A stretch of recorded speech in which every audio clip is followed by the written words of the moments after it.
Call the meeting to order. Roll call, please, Renata. Evans, McEvers, Yes. Gookin, Here. Adams, Here. Miller, Here. Ettinger. Rise for our invocation by one of my favorite pastors, Ron Hunter. Pray with me.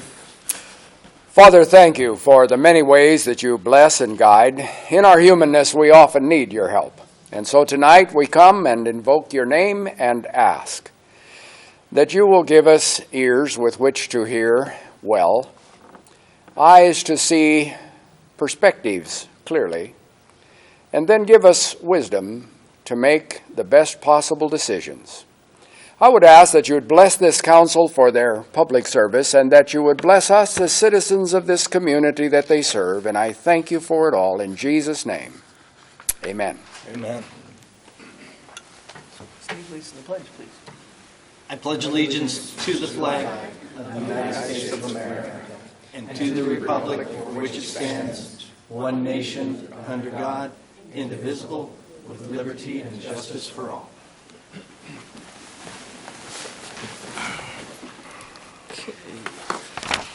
Do we have any amendments to the agenda tonight?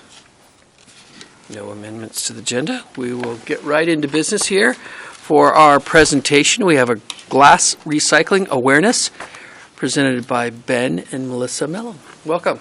Thank you. Thank you. Thank you for having us. I'm Melissa Mello. This is my husband, Ben. Hello. And we appreciate your time listening to us this evening. We're here to talk about a nonprofit organization that Ben and I started a couple years ago. And we want to give you a little bit of the history of it and a little bit about how it works and why we're here talking to you tonight. So, the city stopped recycling glass in 2008. And Ben and I moved to Coeur d'Alene in 2011. I was born and raised here, and so wanted to bring my family back home. And in 2011, we realized that the city didn't recycle glass at that time and decided over the course of lots of conversations with each other and with family and friends that we could possibly start something small that would enable some members of our community to recycle glass. So we started a nonprofit, and the mission statement is that we are dedicated to reducing the amount of glass being thrown into the local landfill, and we do have our 501(c) status. So just backtrack a little bit. I was born and raised here. We've lived all over the country. We made a quality of life move back to Coeur d'Alene. We live right in the downtown area, and I'm a teacher locally, and Ben works as an airport planner. So we both work full-time, and we have 2 small children. But this was something that was important to us to begin in our community. And so our model is that it's a co-op, and our members pay an annual tax-deductible fee, which covers just our operating expenses. It's completely run by volunteers. We currently have around 150 members, residential members, and our members really represent a diverse cross-section of our community. When we started, we weren't sure, who would sign up for this, but we're pleasantly surprised that we have a range of age ranges and retirees, professionals, young families, college students. And so we have our warehouse hours twice a month, and people bring their glass to us. We pulverize the glass with a glass pulverizer that we purchased, and what comes out is glass cullet. And then we sift it into various grades. And on your desks there are different samples of the colors and sizes that we create. So feel free to open up the jars and feel the glass. It doesn't have many sharp edges. It's not going to cut you. The only one thing that is not shown there is our finest powder. It's like a beach sand, not the beach sand we have here in Coeur d'Alene, but like what you would find on the coast. I grew up in Rhode Island, the smallest state in the country, and it happens to have the highest point in the state of Rhode Island is the landfill. We lived in Juneau, Alaska. That's where we met. And Juneau has to ship all of its product now down to Oregon. Their landfill is maxed out. And we are blessed here, I guess, that we have the Fighting Creek landfill that we just expanded for $3 million, but that's going to come to an end. Glass is, we generate a lot of glass, and we're going to get to that here in a second. But glass is heavy, and it never decomposes. And when it goes in the landfill, it'll sit there forever. Forever. That's something our kids, your grandkids are going to be left with. That's a legacy that we're leaving behind. And as a person that lived in Rhode Island, seeing that landfill get bigger and bigger, and there's nothing you can do about it, that was really disheartening for me to come to this beautiful part of the country where my wife grew up and see that we're throwing something that can be reused numerous amounts of times. And so, I guess that's what I have to say about that. The samples that you have there, you can keep, and you can go home and see what you want to do with them, or whatever. They're for you to have. So the next slide is kind of what Ben was talking about, why recycle glass. Our community throws away 8 million pounds of glass each year.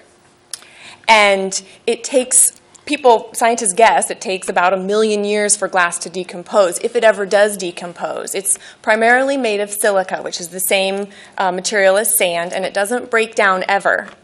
And so when we throw things away and put them in our landfill, it's just creating space there. Our organization, the Coeur d'Alene Glass Recycling Company, we approximately take 5,000 pounds of glass out of the local landfill each month. So we feel like we're already doing a service to our community by taking that amount of glass out of the landfill. So the pulverized glass is called cullet, and there's a list of uses that you can see listed here. We have various members of our co-op that have been very successful using the glass cullet in many of these areas.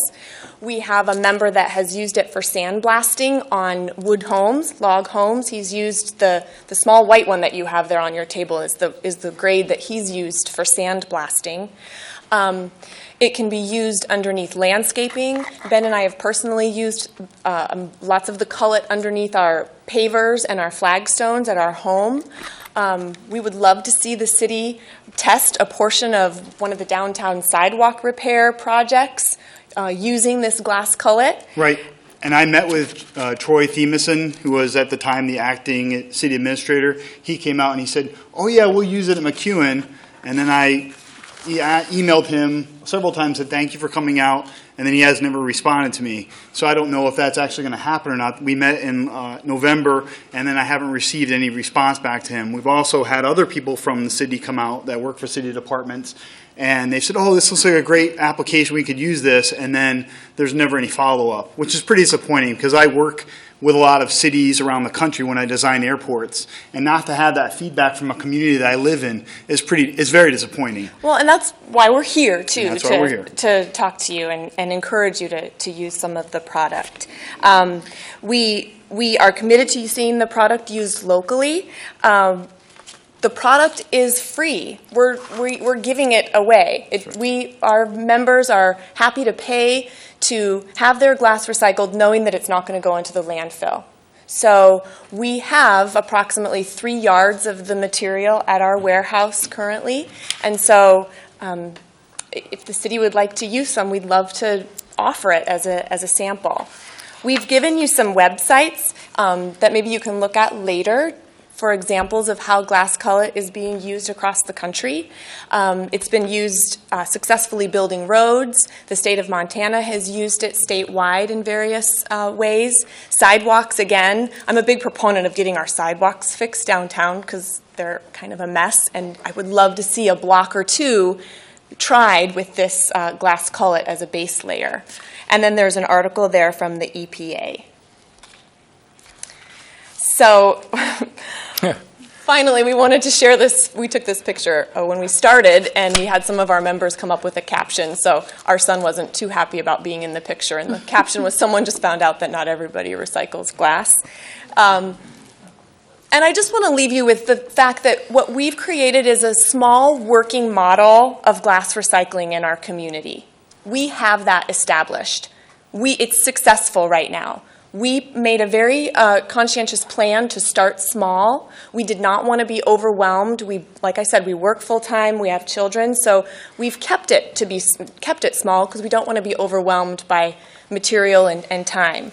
It is a working model, and what we need now is support from the city and the county to motivate the use of crushed glass locally. So thank you so much for your time and listening to us. These are all three ways to reach us.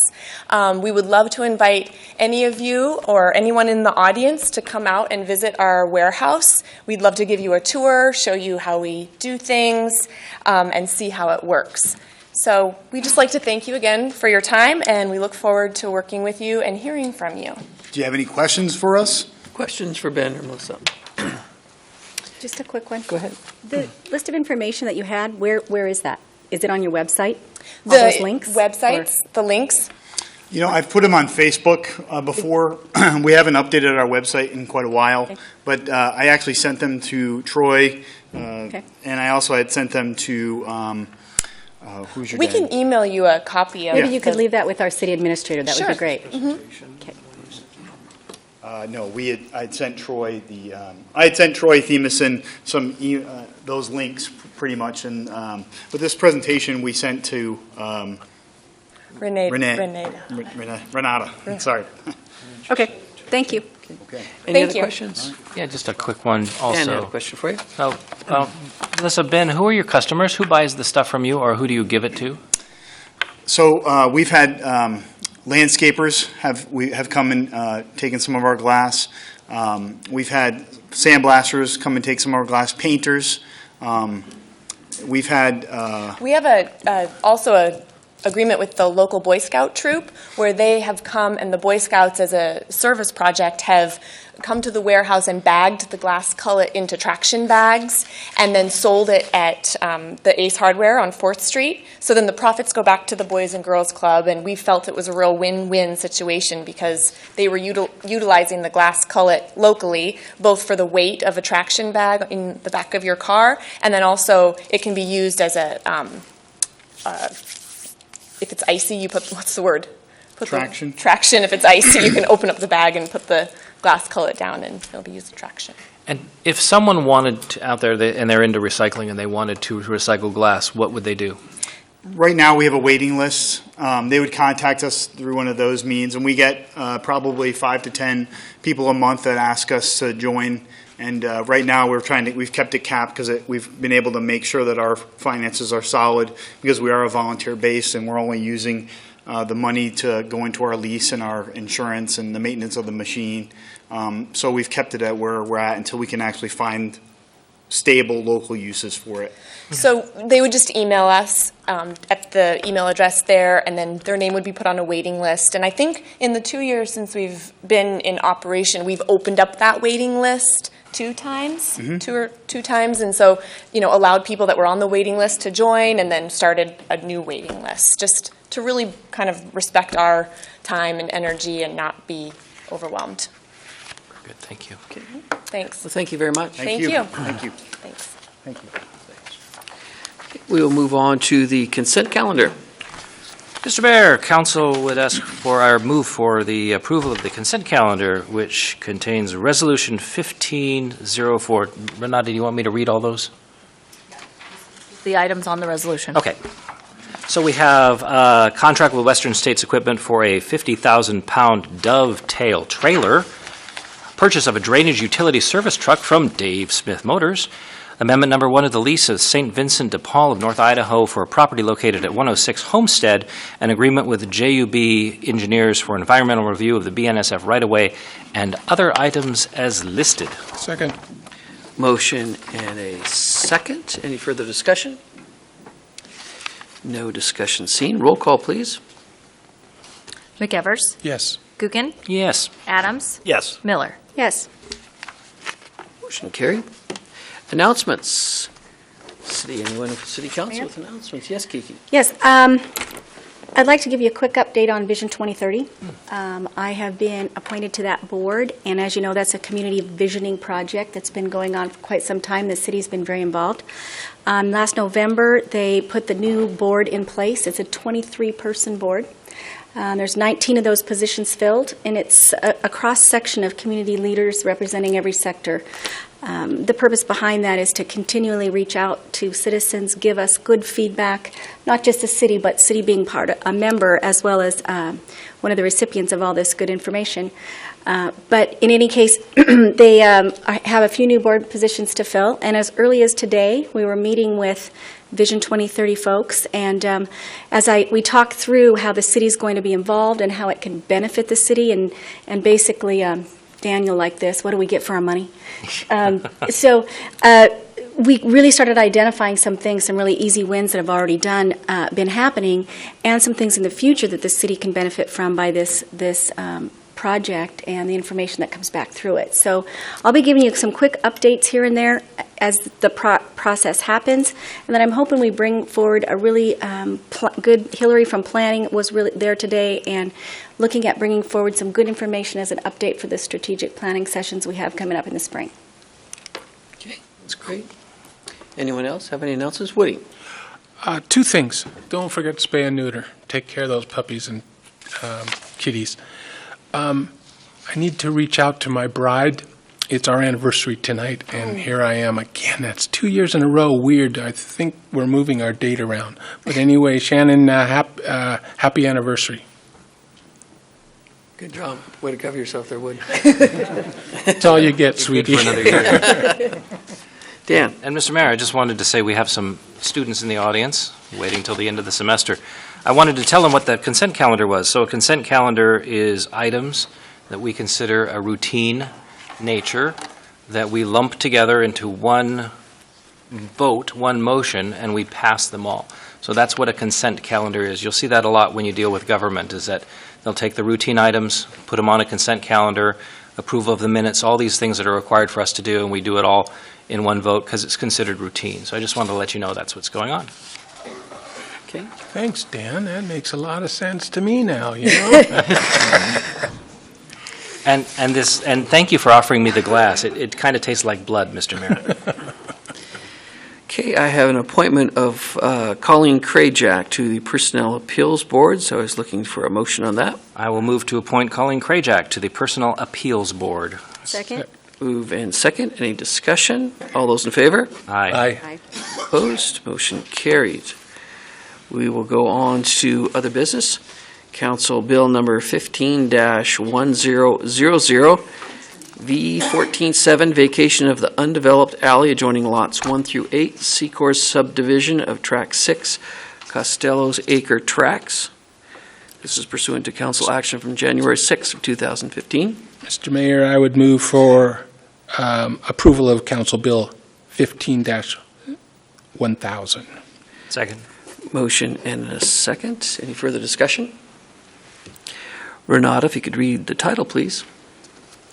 Council Bill 15-1000, an ordinance of the City of Coeur d'Alene vacating a dedicated alley from the Secor's subdivision of Track 6 Costello's Acre Tracks, recorded in Book C of Plats, page 148, Records of Kootenai County, Idaho, situated in the southwest quarter of Section 18, Township 50 North, Range 3 West, Boise Meridian.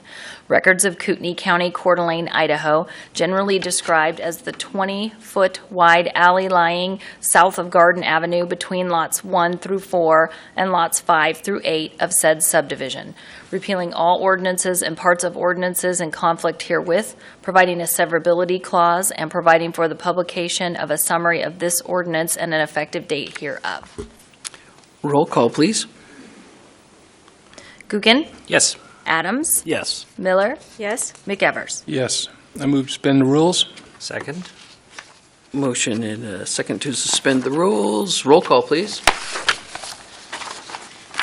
Gookin? Yes. Adams? Yes. Miller? Yes? McEvers? Yes. Motion carried.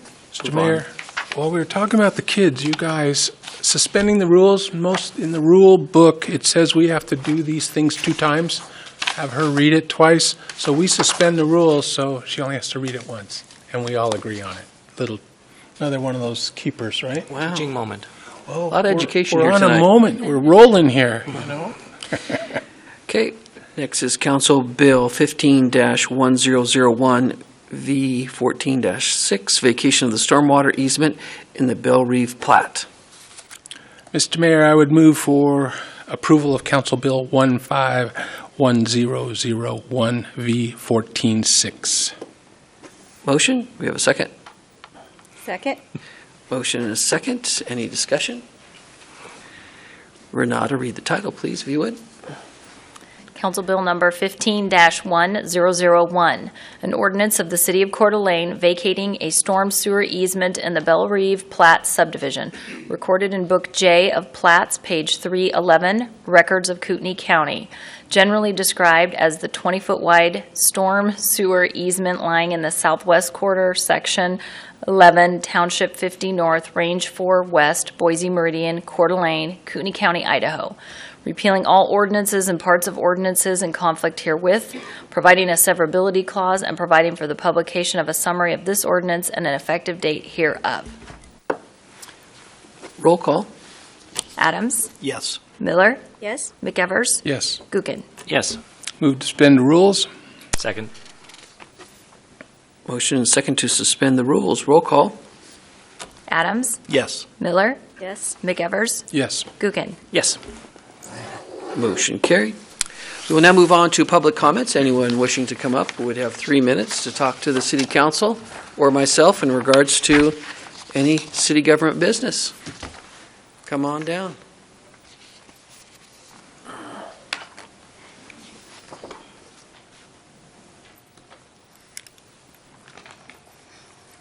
Good evening, Mayor and Council.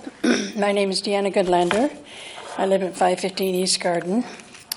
And I'm here to speak about Independence Point and the plans that are circulating to take almost all the parking from that location. For many of those who are disabled or elderly, that is the last location to go to enjoy the view of the lake, down the lake. If you look at what is available, the Dyke Road is a view of the river. Parking there is very limited. There is no parking on the Centennial Trail side of the dike. Lakeshore Drive has no parking. Then comes Independence Point and parking and views.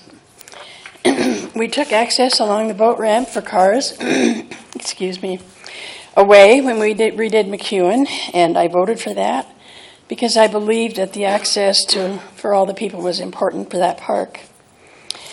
The next opportunity to view down the lake is along Sanders Beach, and of course that has a number of private homes, fences, not very much area to park. The next shot at a view is on Lakeshore Drive, just past the big condominium project by the resort golf course. And that view is now impacted by the tops of blue tarps for the marina for the condo project. And if you will notice, the marina is in front of the public's view, not the condo project's view. So what we have now is only one location to view the lake from a car or parked car in Coeur d'Alene for residents of Coeur d'Alene. You can go out around the lake along Lakeshore Drive, and there are a few open spaces there. But if you want to look down the lake towards Arrow Point, the only opportunity is Independence Point. That area could be made very attractive and still leave at least half the parking there. And I think it's very important that we do that. I do understand there's a plan, or has been a plan out there, and it may or may not be in place now that leaves 4 handicap parking spaces there. But again, when I was on the city council, I remember being approached by a gentleman who said, my mother and I, who's elderly, I will take her to get a hamburger. We will go sit at Independence Point, eat our hamburger, and she can look down the lake and enjoy the view of the lake. So when we remove that parking, that opportunity for somebody who is elderly or disabled, we don't give them a place to go to see the lake, to really sit beside the shore of the lake and look down the lake. So I think it's really important that we take a really strong look at what we're doing there. And we've got the Four Corners planning coming on. As a council, mayor and council, you have a responsibility to all the people. When I've been concerned about disabled parking or handicap parking. I guess we still can call it that. It's politically correct still to call it handicap parking, I believe.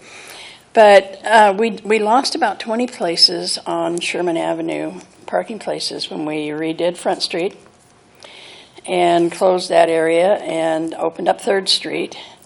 We lost at least 2, maybe 3 handicap parking spaces. There was handicapped on 3rd Street, there was handicapped on 4th Street. Those are gone. So now you do have 1 handicap parking place down at 2nd Street, another one on 1st Street, and then there's one at 5th Street. But the middle of downtown, the handicap parking is gone. One of the comments that was made by someone when I addressed this to them, they said, well, you know, we've got handicap parking at McEwen Field, and we do. Under the street, there is handicap parking. But for someone who has possibly only access or a way to get around is crutches, they can park there, they take the elevator to the main street, then they climb the hill, and granted it's a little hill, but it's still a hill, to Sherman Avenue on 4th Street, and that's how they access it. For some people, that's nearly impossible. It is impossible. In fact, I would encourage any of you council members that want to really see how hard that would be to just take a pair of crutches and try hiking up that hill. So I think that we need to look carefully at the ability for our disabled and our elderly to access the places of beauty in our community and to access our downtown community. I don't think it's fair to shut those folks out. I do think that we can take Independence Point, we can make a beautiful, beautiful area there and still leave at least half that parking there so there is access for folks. So council, I would encourage you to do 2 things. Number 1, look at the handicap parking on Sherman and see if perhaps that can be addressed to make it easier for those folks who can't get around easily. And the other is, please, please, when you're looking at the plans for Independence Point, take into account the people that need that access and need the ability to actually, or want the ability to actually look at their lake. Thank you very much, Council. Mayor. Thank you. Anyone else wishing to give public comment tonight? That was pretty quick. Now we'll look for motion to go into executive session. Dan, you do that so well. Oh, I will do it. So, Mr. Mayor, I move that council go into executive session under Idaho Code 67-2345 subsection C to conduct deliberations concerning labor negotiations or to acquire an interest in real property which is not yet owned by a public agency, and subsection F, to communicate with legal counsel for the public agency to discuss the legal ramifications of and legal options for pending litigation or controversies not yet being litigated but imminently likely to be litigated. Second. Motion and a second. All those in favor? Aye. Wait, it has to be a roll call vote. Oh. Roll call. Jump the gun. Mr. Rolls here. I'm going to give you your cheat sheet. I'm sorry. McEvers, Yes. Gookin, Yes. Adams, Yes. Miller. Yes. We'll adjourn to executive session. And the young folks here that need their pieces of paper signed, there are This is the council president. He 5 will sign able-bodied people everyone. here to sign 2 your hours, 3 hours.